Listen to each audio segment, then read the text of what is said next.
Almost thought the holiday was extended to today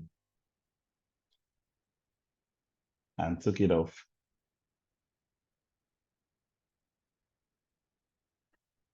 We should have at least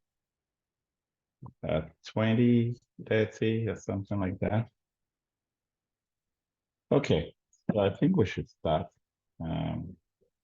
This class is going to be a rather short one, so there's no need dragging it.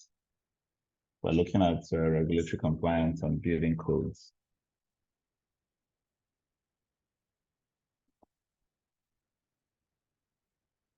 Do you see my screen? Yes, sir. Yes, you can. All right, good.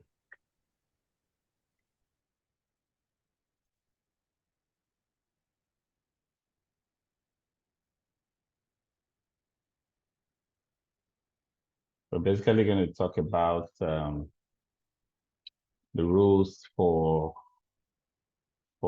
the built environment, the kind of codes that we should be conversant with. I hear sometimes people say things like there are no regulations in the FM industry, simply because people can start an FM business or come into FM to start practicing does not mean that there are no regulations. There are definitely regulations in facility management. The built environment comes through a process that delivers buildings and workspaces for end users. And the end users are represented by the facility managers. So we receive the buildings on behalf of the end users, and we manage their entire process of operating and maintaining the facilities on behalf of the end users and the owners. So the building code governs everything that is involved with the planning, design, construction, and then operations and maintenance. So as facility managers, we are the ones to hold that end of the operations and maintenance. But because we are the ones to receive the entire built environment from the developers, designers, engineers, and builders, we need to be familiar with the codes that governs and guides their work.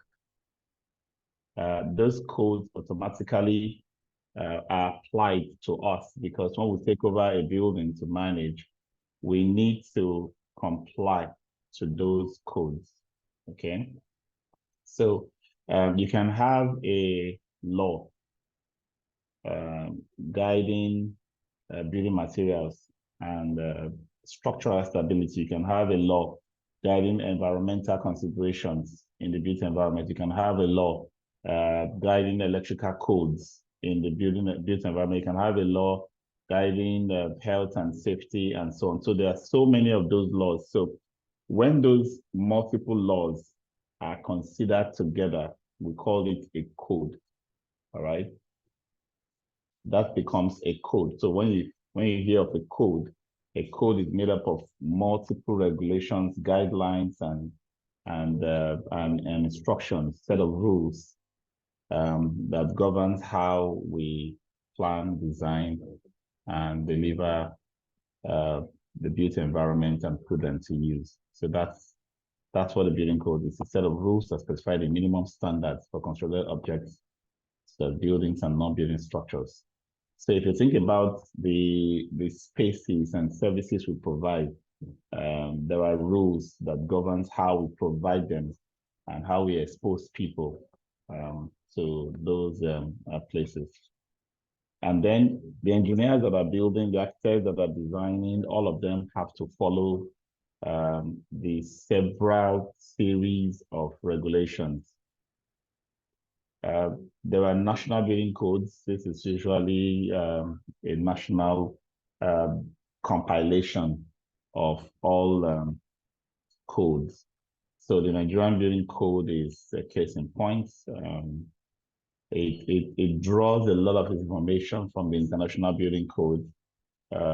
Even though the International Building Code is not a binding legislation, it is subscribed to by convention by various countries.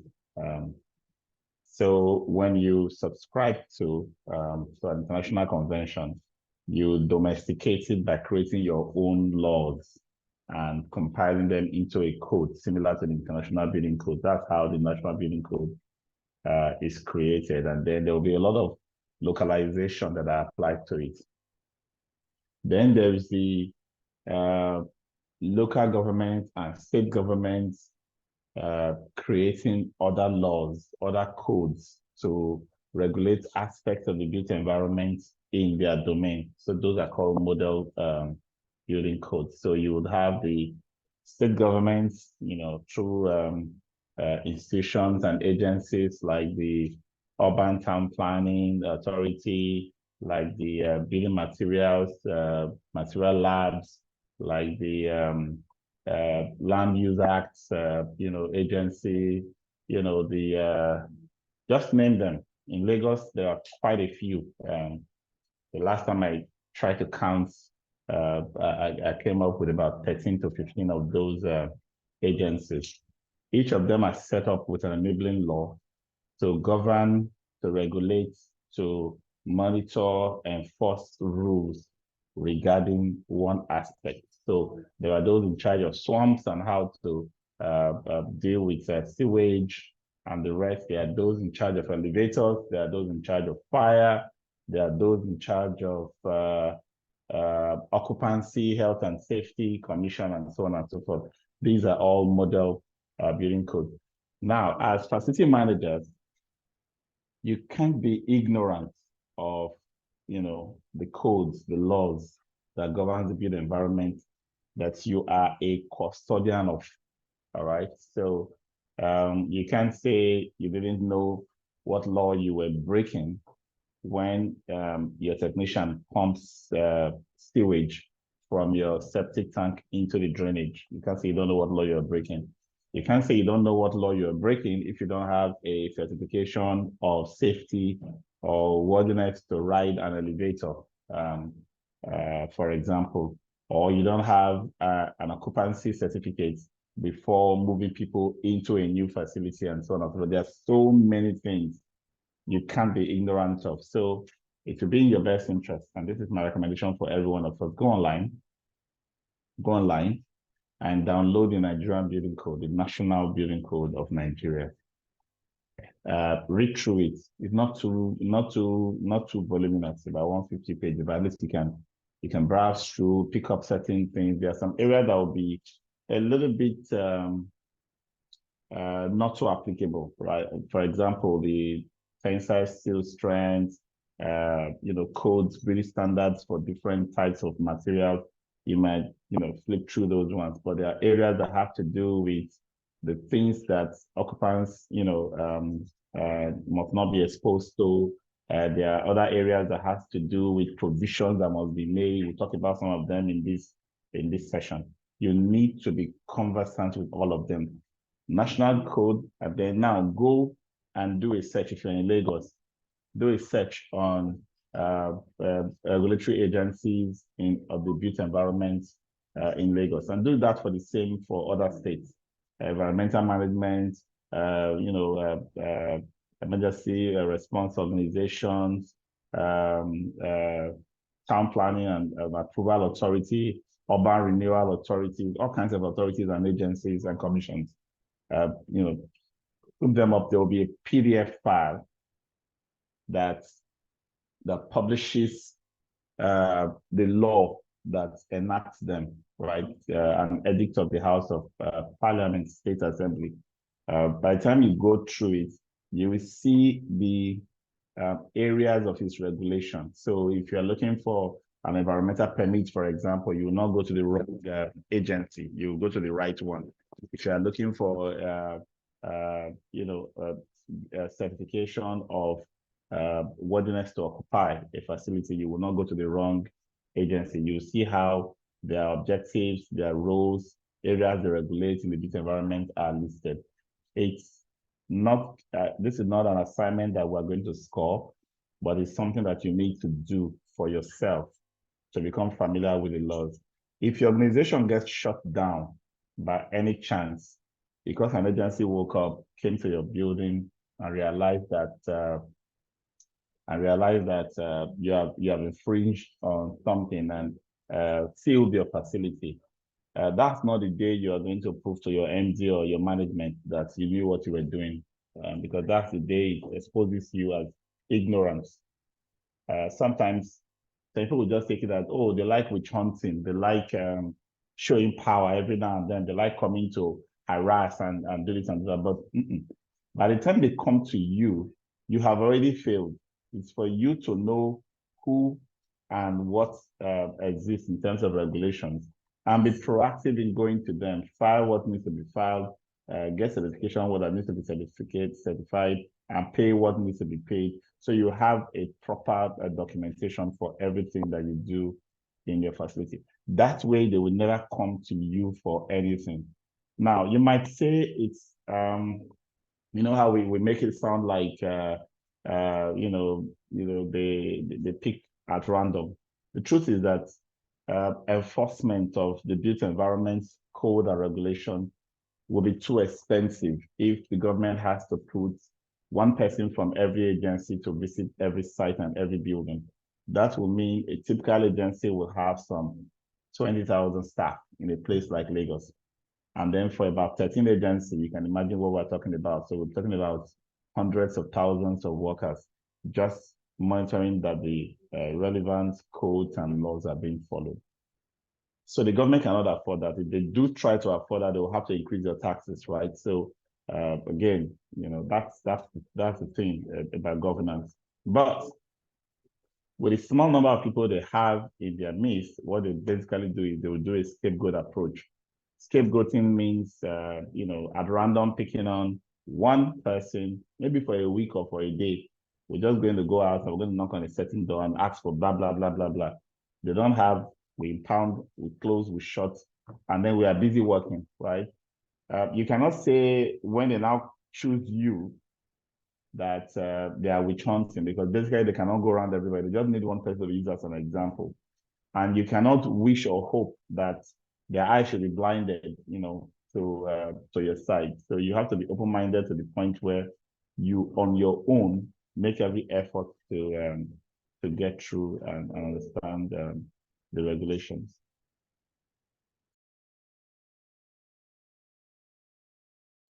Okay.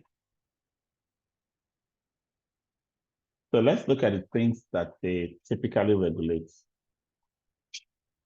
They regulate that your structure is stable. For every structure that is built, there is a live load and a dead load calculation. The dead load is the weight of the materials used to build it. It has to have enough structure in its skeleton to hold its own weight as a basic requirement for structural stability.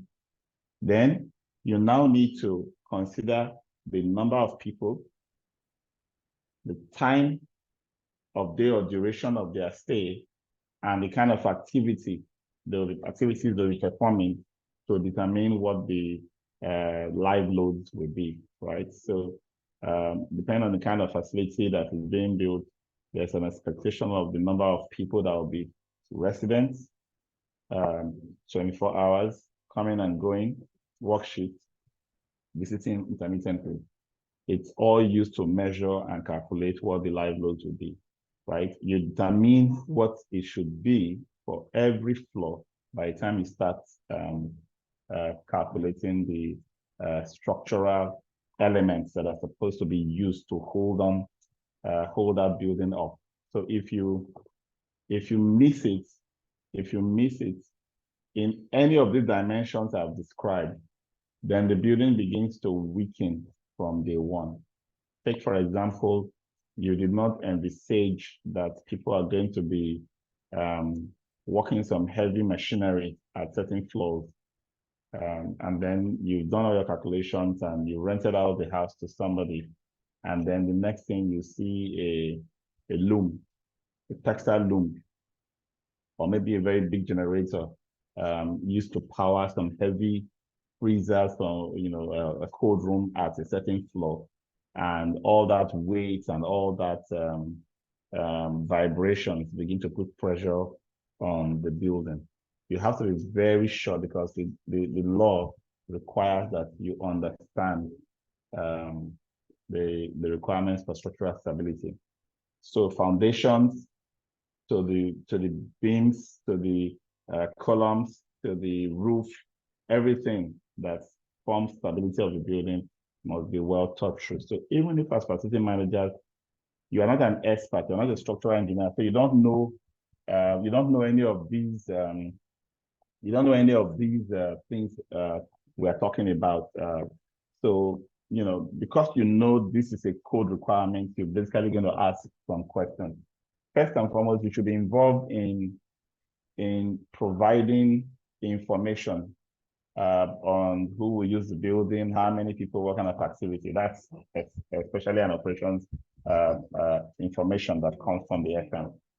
Now, so when designers are designing, you want to ask questions. Does this design include, does it accommodate, does it recognize the numbers we have provided, the activities and the time and shift and schedule for such activities? If you ask that question, they will probably be able to explain to you what they have done. And if for any reason you realize that they are not providing for so much robustness, you have to keep that in mind and make a note of it, because when people start occupying, you can begin to make exceptions to say, okay, so we cannot accommodate this kind of tenants for this kind of activity, because you have a clue, you have an idea what kind of structure you are going to be managing. Because once a building begins to show structural decay of cracks and some of those things, it is automatically on a downward spiral. There is really not much you can do. I know in the building fabric and structural session, you must have heard about ways to reinforce a building, underpinning and all of those other concepts. They don't go far and they are not really solutions. If the building structure is threatened, maybe from foundation, you start seeing cracks rising up, just write off that building. Or you get the building, you see the building is sinking because it's on it's not yet settled, and the settlement is not quick and doesn't become stable on time. Don't occupy. If it's beginning to tilt to one side, you just leave it and make sure you don't occupy, because that building has to be torn down completely. Structure is not something you can play with in any facility, and that includes failure in the foundation that leads to water ingress into the building. So we need to be very conscious of those. Then fire. Fire is a very key aspect of the building code. A system for detecting fire, system for warning people about fire, system for preventing fire, systems for curtailing fire needs to be, and then system for exits to ensure that people can escape in the event or eventuality of a fire outbreak. These 5 considerations are very key when facilities are being designed and when we take them over, because sometimes you see some facilities, they built it, there's an exit door, and then the FM comes on board and say, oh, that exit door is a security threat, let's put a chain over the exit door pull bar or push bars. And then they end up, turning it into a security fortress, as it were. When there is a danger, in fact, once you do that, you have overridden a safety system that has been built into the facility. For some, it's not even chaining the door. For some, it's just stacking patterns and all kinds of things, chairs, broken furniture on that corridor that leads to that exit point, right? So be very conscious of how we deal with exits. Fire safety is a most, you don't you don't want to experience a fire and what's still somebody being trapped in the fire, unable, gets injured or something worse because we just didn't have the right precautions in place. And then separational resistance to contaminants and moisture. This is very important. We have a lot of damp penetrating our building. When damp gets into your building, the building becomes uninhabitable. Many people, don't see how serious this is. But the lives of people in a building that has damp and moisture in the air is actually threatened. It's a major cause of bronchial, asthmatic, pneumonia, all kinds of infections of the lungs, because the moisture in the air, especially in humid and warm environments like ours, turns into an incubator for all types of fungi and bacteria. That's why we should be very, very careful of allowing damp into our spaces. So if you have to have a proper foundation with the proper damp proofing, with the proper course or membrane, then make sure it is done, right? And then when you take over a property, before you see this place is okay for habitation, make sure you do a humidity test, right? So that you know whether we are having humidity in the facility. The same thing goes for all other contaminants that can come in from the soil. And then we have the toxic substances. Toxic substances, getting into our building can be a big challenge. Many of us didn't realize that for so many years, asbestos was seen as a proper fiber for insulation. So it was used in HVAC ducting, it was used in our vehicle exhaust pipes, it was used in refrigerator installations to keep it, keep inside the refrigerator and fridges cozy and warm. It was used as fiber in roofing sheets and ceiling boards. It took so many years to realize that the fibers that asbestos emits, those tiny microscopic fibers that it emits on a regular basis, have been the cause of cancers for many generations. For many generations. So those fibers get into the system, the eyes, the nose, get into the lungs, get into the bloodstream. They cannot be digested. They cannot be ejected. They cannot, nothing. So they form part of that anomaly that the body responds to and begins to grow cancer cells, and there is no cure. The same thing goes for things like mercury. Mercury in light bulbs, fluorescents, and the rest. Same thing goes with things like zinc in batteries. Other sodium in other screens and lights. So many things that we are exposed to. Okay, so let's be very conscious of it, because and then for some that do partitioning too, where you do all those boards partitioning, be very conscious. Ask what kind of boards, sheetrock, POP boards, plaster boards. Ask to know what material have been used, because if you don't know, you get somebody one day coming to punch a hole or drill something and raise dust that you don't want to be raised. And then there is a law against noise from one unit disturbing the other units. So not just in hotels, even apartments, terraces, flats, they're supposed to be built in such a way that there is a proper demarcation. It's not everything that is happening in one apartment that should be heard clearly in the next apartment. Those are some pollution that must be avoided. So when building, if you can't afford to have all the rooms in a 3-bedroom apartment properly sound insulated, at least you can use a party wall approach to separate the various units. The party wall is a wall that is like a double wall, but it runs through the entire roof, right? It cuts through the unit. So even looking at fire, get fire in one unit, it doesn't necessarily spread to the next unit because it's a fire-resistant wall and it cuts through. So the roof will touch on both ends. So the fire can be on this one. I will not easily burn down the next unit. Same thing with sound. You will not hear what's happening across apartments because the law requires it for communal dwelling, estates, environments, hotel rooms, and the rest.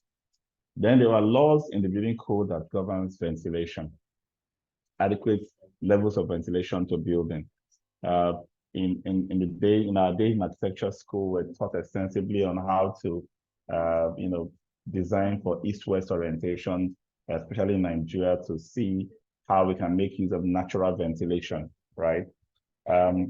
So certain kind of openings are required, but if you are doing the same building in the northern Hamatan zone or arid desert zone with all the dust and cold air that is heavy there, you'll need to use smaller openings, for example, and use more shutters to keep that away while also allowing proper ventilation. This is done in design, but at Fmmc, when we take over such building, we want to be sure that the occupancy in the space is adequate, the ventilation in the space is adequate for the occupancy numbers and the activities going on there, right? We don't want the place, because of temperature, too cold or too hot, make us to box people into spaces that will not have the right ventilation, in fact, right oxygen level, and also temperature for comfort cooling. So think about this when setting up spaces that we manage. And then hygiene. When you take over a facility, ask questions to confirm that there are proper sanitary provisions.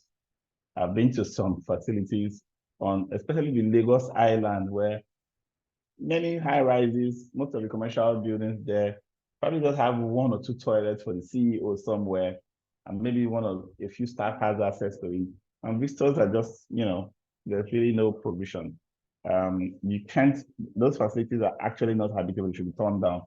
If you can provide adequate sanitary provision conveniences for all users, both based on ground and visitors to the site, that facility is not usable. Same goes for the water that should flow through those sanitary facilities, whether hot or cold water. And then drainage and waste disposal. These are all sections of the code, the building code.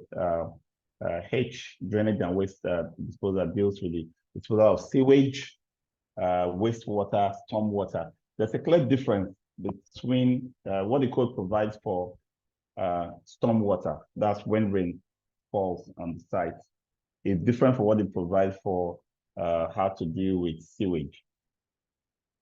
Sewage is the gray and brown water, brown waste that comes out of our use of fresh water within our spaces.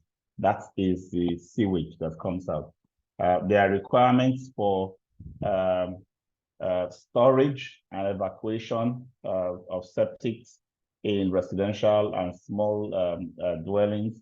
But for large buildings and commercial and public places, there are enforcement on sewage plants for processing, so that you are not just evacuating and you're not putting stuff into the environment that are not properly treated. Now, move on to combustion, appliances, and fuel storage systems. This covers safety requirements for installing fuel management systems for your generators, because powering your generators requires you to store some fuel. So there are codes, guidelines, kind of tanks and storage, kind of piping that you can use. If you have different types of fuel, the gas, the petrol, the diesel, they all have different guidelines on how they can be handled. Because of their different volatility and flammability, we have to be conscious of what to hold in what, how to manage them according to the building code. There was a time I visited a building in Victoria Island. And so during that period where we used to have scarcity of petrol. And I got to the fourth floor through the staircase. The elevator wasn't working to the office I was going to. And I saw these kegs of petrol, like 650 liters of petrol, stored around. It's as if there's a space around the stairwell, because you're going around. So they have those spaces around there where each person just brings their petrol and goes to keep there. I called the FM and I said, what are these? It's not what I said. No, it's petrol. I said, why are they up here? Usually they keep them downstairs where all their generators are, but somebody goes there and steals petrol from another person's keg and puts into his own generator. And so people became wary of leaving their petrol on the ground floor. But what is the implication of that? You now take all this petrol to the fourth floor and put everybody in that floor in danger. If there was any vibration, any explosion, or any inflammation of any of those jerry cans, the access point where we will all need to evacuate from is what will be burning, and the whole building will burn out from there. Nobody can come out. I said, no. You guys have to do something about find another way to protect your petrol in the right places. When I was growing up those days, petrol were only kept in metal containers or those glass bottles, something similar to what we have as our dispenser bottles today, but they were glass, and they were designed to keep the volatile fluids or fumes, volatile fumes that come out of them, keep it cut. So you can keep a keg of petrol in a space, and it will not emit because of the kind of container. Again, the temperature under which such fuel should be kept should also be strictly regulated, because you could be creating a bomb if you put, whether a metal or bottle or plastic container, put it right in the sun for sun to beat it so heavily. That can create a kind of energy within that container and can create an explosion. So we need to be very conscious. The same thing with protection from falling, collision, and impacts. This has to do with staircase, handrails, landings, balconies, and so on and so forth. We need to be very conscious. There are regulations that governs how wide the spaces should be, how high, those balconies should be, the kind of strength that the staircase rails and the balconies rails and balustrades should be able to support, the firmness level, how you plan them on the ground. So as FMs, when you go do condition assessment as you're taking over a new facility, that should be paramount in your mind. Exactly how much strength can this hold? Because if something happens and somebody slips and falls against a balustrade or a stairwell rail, is that rail going to give way and allow the person a downward spin to the deck or something worse? We need to be very conscious of this. So these are covered by the building code. And then this might come as a surprise. When we talked about sustainability and energy management, the thoughts that we mostly emphasized was more on the moral and ethical aspects of considerations for energy efficiency and sustainability. But in the laws that govern the built environment, they have codes, line items that prevents you from wasting energy. Energy conservation is part of building code. So sustainability is not just something you do because you feel like you love humanity and you want to be sustainable. No, there are laws that you'll be infringing if you are wasting energy, if you're not being sustainable. So conservation of fuel and power is a big aspect of the building code. You can't design to waste energy. You cannot not have a system in place to account for how energy is being used or recklessness with regards to energy consumption and management. Then we have the aspect of the accessibility to the building. Who are those that are supposed to use the building? You know, if you think about it on the surface, using some historical analysis of who typically visits your building or who uses it and people that are based there, you probably won't, you know, have a wide range of needs. You won't have too many, because the ratio of people with special needs to people who don't have those special needs will be almost insignificant. You know, so from experience, it's easy to forget that a day will come when somebody will come into that building that will probably have, deficiency, a sight deficiency, can have hearing deficiency, can have inability to speak, can have any physical deficiency with the physical form restricting the person's performance of certain, activities. We as builders, designers, planners, and then facility managers must ensure that we design to encompass the requirements of all people, right? So whether short or tall, whether thin or fat, whatever the person is, we need to be able to. So accessibility is a big aspect of the built environment, and this is one area where almost all buildings will fail these audits. Some buildings have a ramp because that's the obvious thing outside. Oh, there's a ramp to ride up. I am a member of the building committee of the Lagos Chamber of Commerce and Industry, and in our building in Victoria Island, it is just now, after almost 40 years, that we're building an access ramp. We have been there for almost 40 years. We're just building an access ramp now. Think about all the buildings in Victoria Island, in Lekki, everywhere around. You don't even have that ramp. Some have quickly realized this is a public display. It's a shame. It's embarrassing for us not to have a ramp for those on wheelchairs and those who cannot climb stairs to come in. But that's where it ends, because by the time you get into the building, you'll find light switches too high. Light switches are sometimes placed 3 meters from the ground, 2 meters from the ground. It's not this on wheelchair, it's not getting in. Some places, in fact, in most places, you have toilets that are not designed for people with special needs. So somebody who manages to get into the toilet either does not have enough space to wheel around his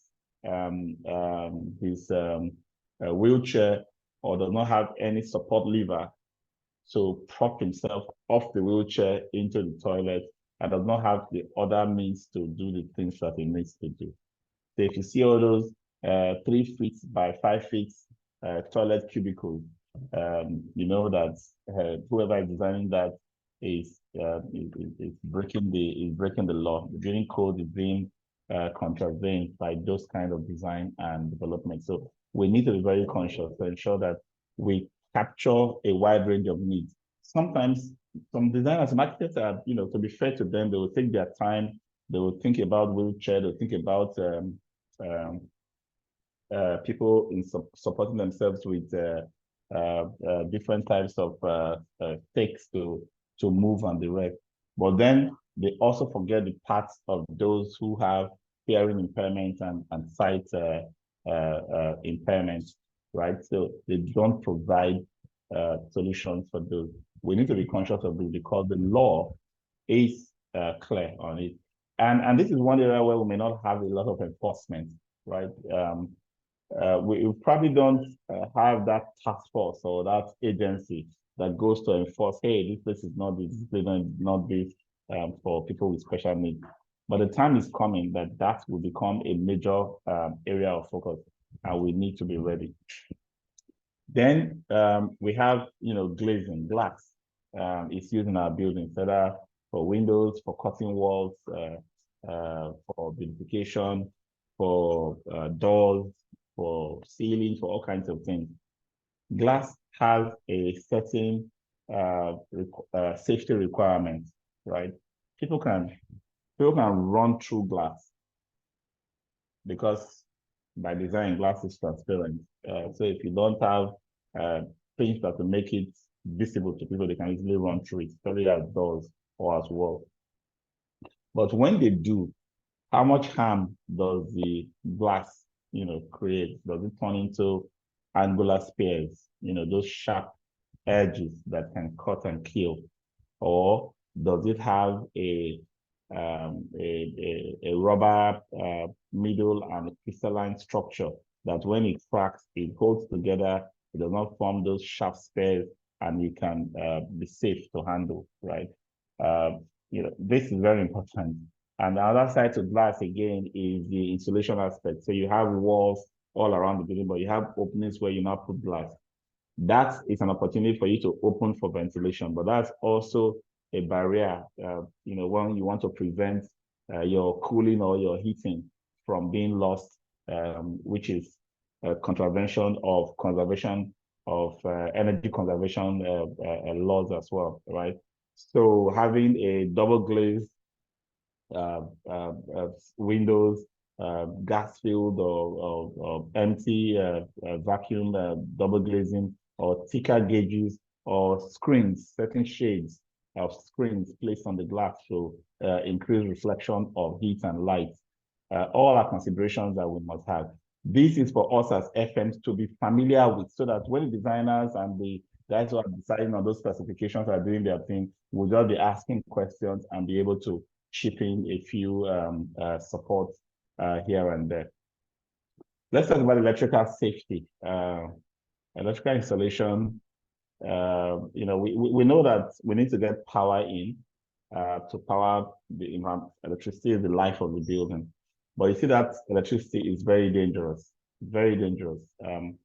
It causes most of the fire that we are exposed to. In fact, that is a big risk from electricity, because it can heat up easily, can cause arcing, and smoldering can lead to fire if not carefully handled. It can also cause electric shock to people. So humans can, when exposed to electricity, can be shocked. And it can also be a point of wastage, a source of wastage, when energy is not being harnessed or managed properly, maybe through undersized cables, poor load balancing, and so on and so forth. There are code requirements that governs how you size materials, to specify materials, systems for running the electricity into the building, components that are set up in electrical systems for safety, like switches, circuit breakers, fuses, things that are supposed to prevent problems from the electrical system becoming a danger to the people in the building, including the interaction of natural elements like lightning and thunderstorms and how they affect the electrical system, because what that does can create spikes, and these spikes can flow in any direction and cause more harm. So you have to have an earthing system that takes that surplus and channels it into a pit or a ground point where that extra power is trapped and given to Mother Earth. So electrical safety is a big aspect of our codes and laws. So you cannot take it for granted. Okay, so if you are not concerned about fire, safety of the people in the building from shock, you're not concerned about the energy that you are wasting for having a poor electrical system that is heating and cooling repeatedly, then you must be afraid that the law will catch up with you when you have electrical code violation. Nowadays, many people will still say we're not having enforcers, but what I always teach is don't wait until you have enforcement. In fact, if you think strategic facility management and think proactively about what you do as facility manager, your management will appreciate you more because you will prevent problems, before they occur. Any kind of laxity, any kind of delay in dealing with this code-related stuff can become a major embarrassment to your organization if something happens tomorrow and it is traced down to this. All right, so the building code is being enforced by some agencies, some government officials who are appointed. The code also says who are the professionals that can implement this code, from the various parties, the designers, the planners, and so on and so forth. Those rules are there. We're going to take a 5-minute break and then we'll come back and we'll wrap this up. Can someone please put it on the group on the chats that we're on a 5-minute break? Thank you so much.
All right, are we still here?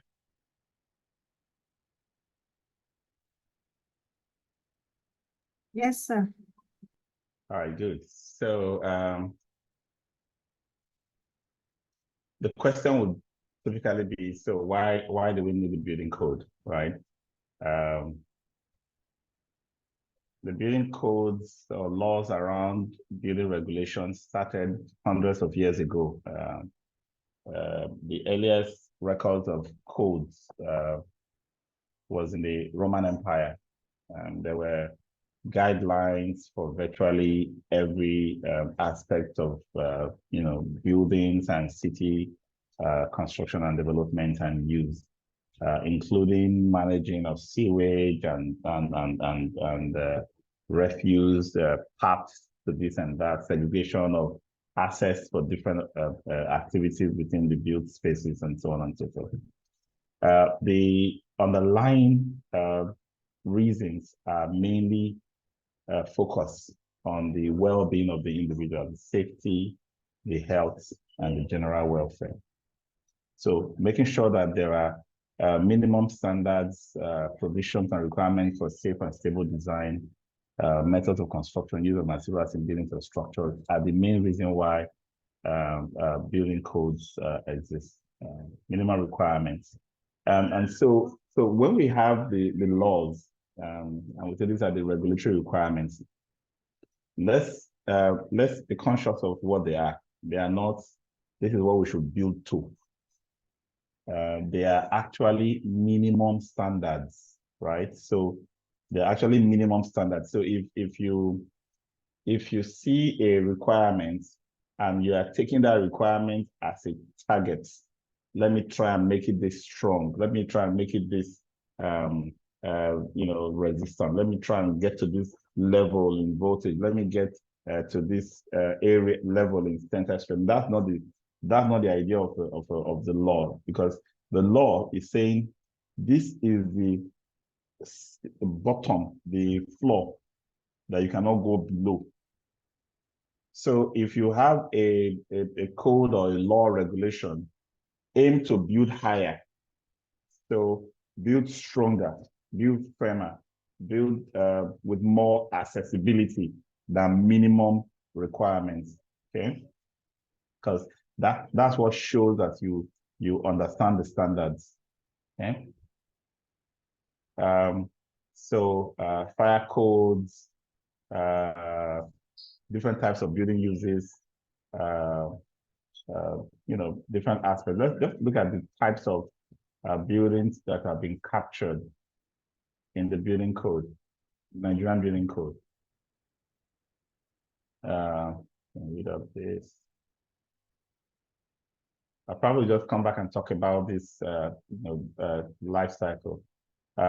It captures the essence of about 10 or so building types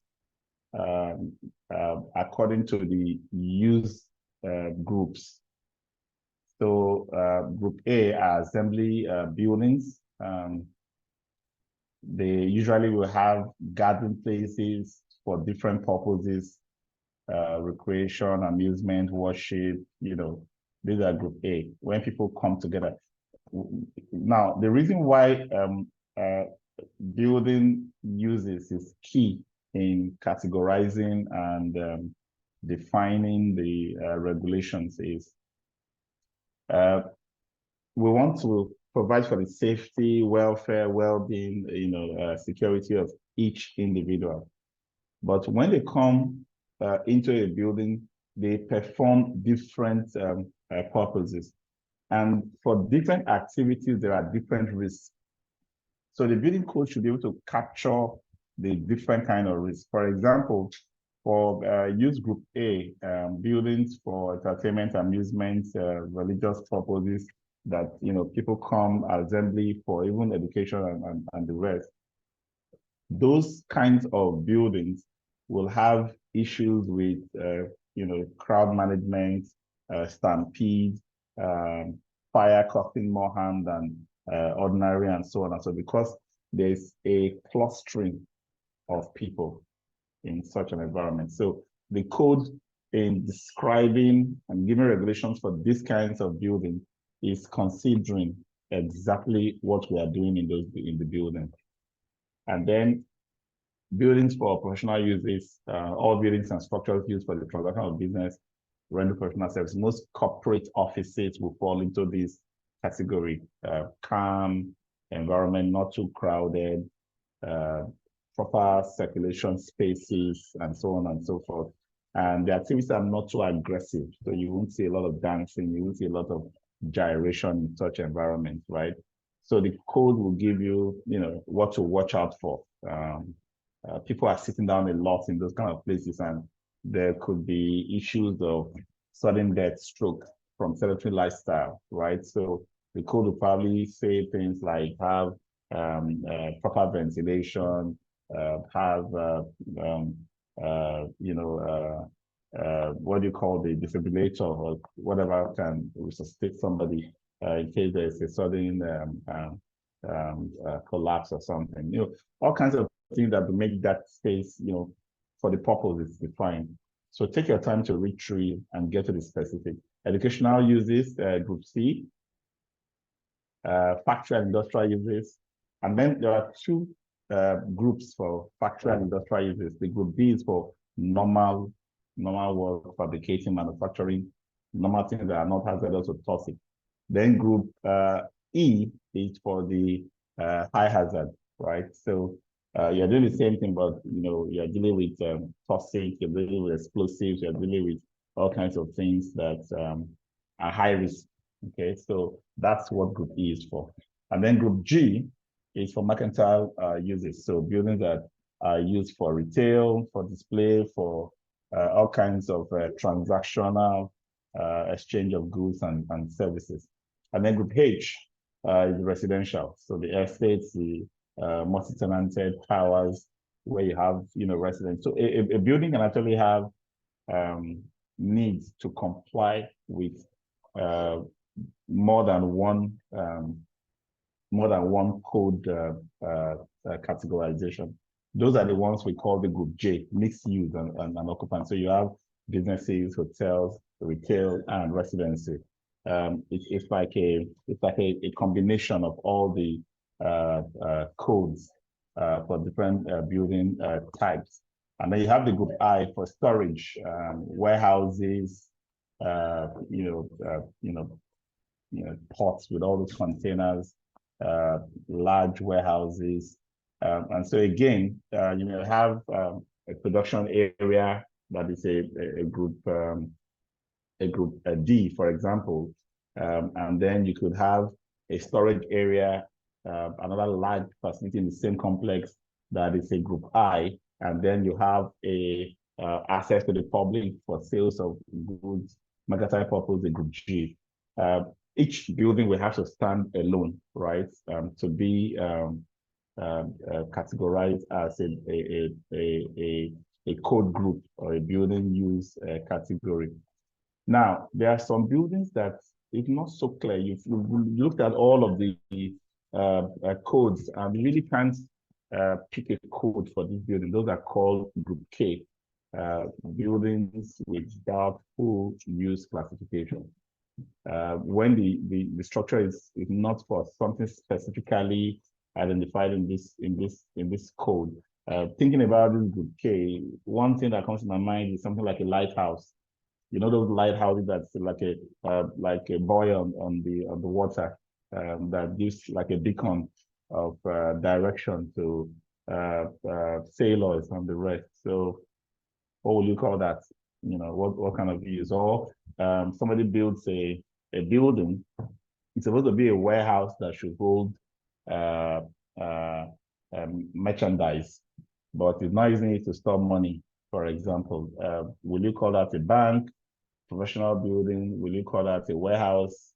Mechanically, you probably just say it's a doubtful purpose. So the law, provides for, if it doesn't fit in any of this one, just give it Group K. And then Group L is for utility and miscellaneous. These are accessory, what we call auxiliary buildings. So you have a high rise, and you have a dog pen, and you have security shared, and you have those ones can get their own categorization different from what the main structure have. Those are utility building, all the generator house and the water treatment plants and so on, standing on their own in the same complex. Okay. So and then we also have classification according to construction types. Type 1 to type 5 starts with materials that if you read the code very well, you see that the materials from one end lights, fibers, and papers, all the way to steel construction, permanent construction. Some buildings can last just 15 years. Some buildings can last 200 years. You know, they all have their various classifications. Okay, so let me just throw back to that the stages. You know, facilities or any building will go through a pre-design stage where you're basically thinking of user requirements, scope, you know, how big the budget for the building, the risk, environmental factors, and so on about the facility you are trying to plan.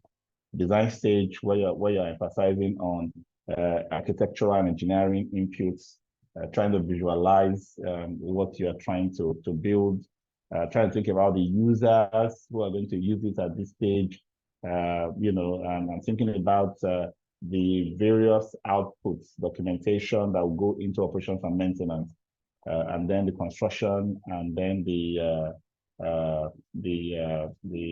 stage of finally handing over. There has to be a clearly defined path to the delivery of every facility. And when the facility is finally delivered and you're back in as with FM, there's this deferred liability period where you are trying to use the facility normally while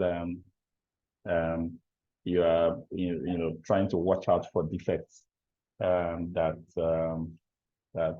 might have arisen out of poor construction methods, poor material choices, and so on and so forth. So you can pull that back to the main contractor to cover. And typically you have part of its funds, held back to cover such a cost should the contractor refuse to come back and do his bit. Yeah. All right, and then the same building code also extends to maintenance. You have to have a maintenance recommendation for every building materials and every component of the building for you to have a proper life cycle management of that facility. So that's our lesson for today. Like to get to questions. Good evening. Good evening. So I joined in because I've been on transit. I have a question, sir. How can we get a copy of the building code? Just go online. It's available on the Google. Google it up. Okay, thank you. Yeah. Good evening, sir. Good evening. So that's the question I really wanted to ask because I have gone through the lecture notes. It's more of describing different aspects of the building code. So I wanted to ask, how do we get the building code itself? Because when I saw the course, I was excited that maybe I have to know things like when you have a building, what is the minimum parking lot, all those kind of things. But when I go through the machine, I found out that it's just describing the code, the time, the categories. So how do we get the code itself? Because I think that's what we really need. Just type nigerianbuildingcode.pdf and you'll get several versions of it pop up for you. All right, sir. You're welcome. Thank you so much. All right, thank you. I would encourage you to actually read the building codes. It's very important that everyone here spend time, reading and understanding what's in the building code. it will make a huge difference between the FM that knows what he's doing and the one that doesn't know what he's doing. When you do an audit, when you do an inspection, the things you pick up, somebody will ask you, why do you think this thing is wrong, or why do you think this thing is bad? You should be able to have a reference point for defining what is a defect and what is not in your facility, because you've read and understood the building code. All right, so that's our lesson for today. I have not received a response yet whether I'm having another class with you, but I know I'm teaching tomorrow's class for those coming for the physical class. So till tomorrow, have a good evening and bye-bye. Thank you very much. Thank you, sir. Thank you, sir.